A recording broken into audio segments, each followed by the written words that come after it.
Kemudian dari Hanabilah yaitu saling tukar menukar harta dengan harta dengan tujuan memindahkan kepemilikan. Baik, karena itulah empat pendapat mazhab mengenai jual beli. Apakah Anda sudah paham? Paham. Baik, beberapa kita lanjutkan kepada rukun jual beli. Ada 5 rukun jual beli. Yang pertama bisa siapa? Yang pertama ada menjual, yang kedua ada membeli, yang ketiga ada barang atau harta yang akan diperjualbelikan, yang keempat ada uang atau alat bayar yang bisa ditukarkan untuk barang, yang kelima ada lafal ijab qabul ketika dalam pembelian. Baik, terima kasih kepada siapa. Itulah rukun jual beli. Yang pertama itu ada penjual, kemudian ada pembeli, serta ada barang yang diperjualbelikan, serta ada alat tukar untuk barang tersebut, dan lafal ijab qabul yaitu serah terima antara penjual dan pembeli. Baik, selanjutnya kita masuk pada syarat penjual dan pembeli. Yang pertama, syarat penjual itu harus berakal sehat. Jadi orang gila maka kita tidak bisa melakukan jual beli. Kalau kita nggak tahu orang itu gila kenapa? Ciri-ciri orang gila kan bisa kita lihat secara fisik dari luar. Ya kan? Kemudian yang kedua, atas kemauan sendiri. Jadi dalam jual beli ini tidak ada paksaan. Jadi sama-sama rela untuk menjual dan membeli. Kemudian yang ketiga itu sudah dewasa, artinya balik berakal, yaitu anak-anak maka tidak boleh melakukan jual beli kecuali ada di kebiasaan kita di dalam masyarakat seperti orang tuanya menyuruh untuk menjadikan misalnya garam atau hal-hal yang lain. Kalau zaman orang kecil boleh nggak? Ya gelang, apa sih?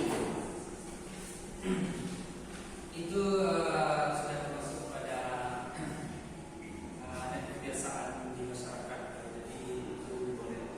Oke Pak. Kemudian yang keempat itu keadaan penjual dan pembeli itu bukan salah pemboros terhadap harta. Baik, selanjutnya kita masuk kepada jual beli yang terlarang. Yang pertama, jual beli yang sah tapi terlarang. Yang pertama yaitu jual beli yang harganya di atas atau di bawah harga pasar dengan cara menghadang penjual sebelum tiba di pasar. Kemudian yang kedua, membeli barang yang sudah dibeli atau dalam proses tawaran orang lain. Sedangkan yang ketiga bisa Jual beli barang untuk ditimbun supaya dapat dijual dengan harga mahal kemudian hari.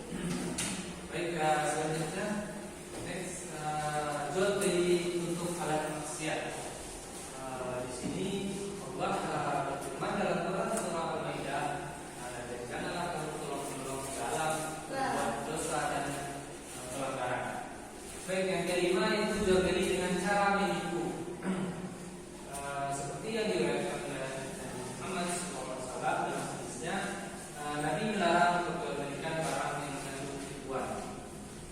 Kemudian yang keenam, jual beli yang mengandung riba. Di sini Allah sudah melarang kita dan mengharamkan yang namanya riba. Kemudian kedua, jual beli yang terlarang dan tidak sah. Yang pertama, jual beli sperma binatang. Di sini Nabi Sallallahu Alaihi Wasallam bersabda dari Jabir radhiyallahu anhu, Nabi telah melarang menjual air mani binatang ternak. Kemudian yang kedua, menjual anak ternak yang masih dalam kandungan ibunya. Ini dilarang karena kita tidak bisa menebak apakah bayi binatang tersebut akan hidup ketika lahir nanti atau bagaimana, maka itu dilarang, tidak bisa. Kemudian next, menjual belikan barang yang baru dibeli sebelum diserah terimakan kepada pembelinya. Yang keempat, menjual buah-buahan yang belum nyata buahnya, seperti buah mangga yang masih berbunga atau masih putih, masih kecil. Jadi apabila kita menjualnya dalam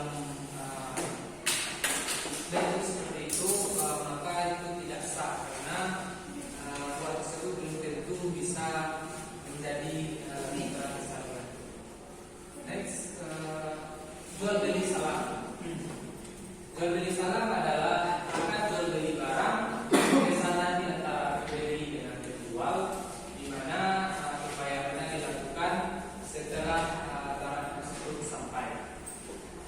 Jadi jual beli salam ini bisa diterapkan pada zaman sekarang, yaitu jual beli online, ya, seperti Shopee, Lazada dan lainnya.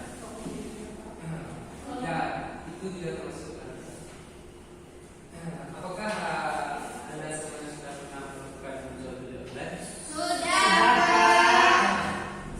Dalam Islam jual beli online itu dinamakan dengan jual beli salam. Baik, next.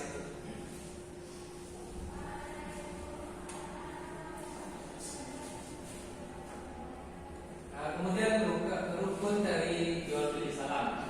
Yang pertama yaitu muslim atau pembeli adalah pihak yang membutuhkan atau yang memesan barang.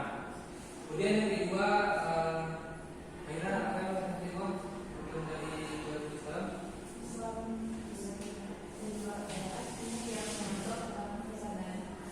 Ya, yang kedua itu adalah penjual atau muslim nilai. Kemudian yang ketiga yaitu modal atau uang, yaitu alat tukar dalam jual beli. Selanjutnya syarat-syarat jual beli salam. Yang pertama yaitu uang hendaknya dibayar di tempat akad. Jadi setelah barang itu sampai baru kita membayar pesanan tersebut. Kemudian barangnya menjadi hutang bagi si penjual. Apabila barang tersebut belum sampai, maka itu akan menjadi hutang bagi penjual. Kemudian barangnya dapat diberikan sesuai waktu yang dijanjikan. Jadi dalam jual beli ini kita sudah kesepakatan waktu, hari, dan harga dari barang tersebut. Kemudian barang itu hendaknya jelas ukurannya, baik takaran, timbangan ataupun bilangnya. Kemudian yang kelima diketahui dan disebutkan sifat-sifat barangnya.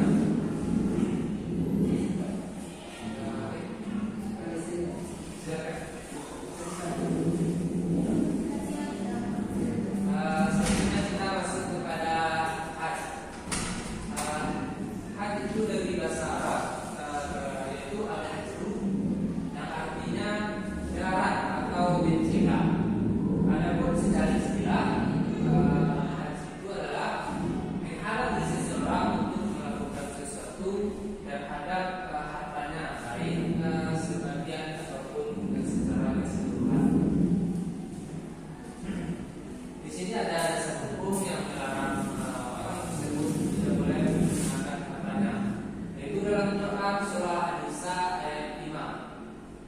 Dan janganlah kamu serahkan kepada orang-orang yang belum sempurna akalnya harta mereka tidak ada dalam kosan yang dijadikan Allah sebagai pokok kehidupan.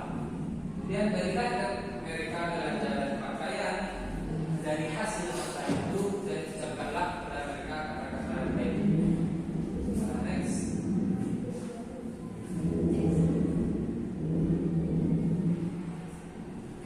Yang keempat yaitu jual beli khiyar.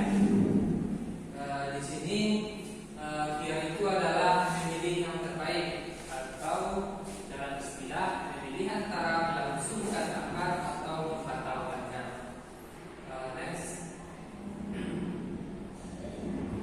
Sekarang kita masuk pada macam-macam khiyar. Yang pertama khiyar majlis.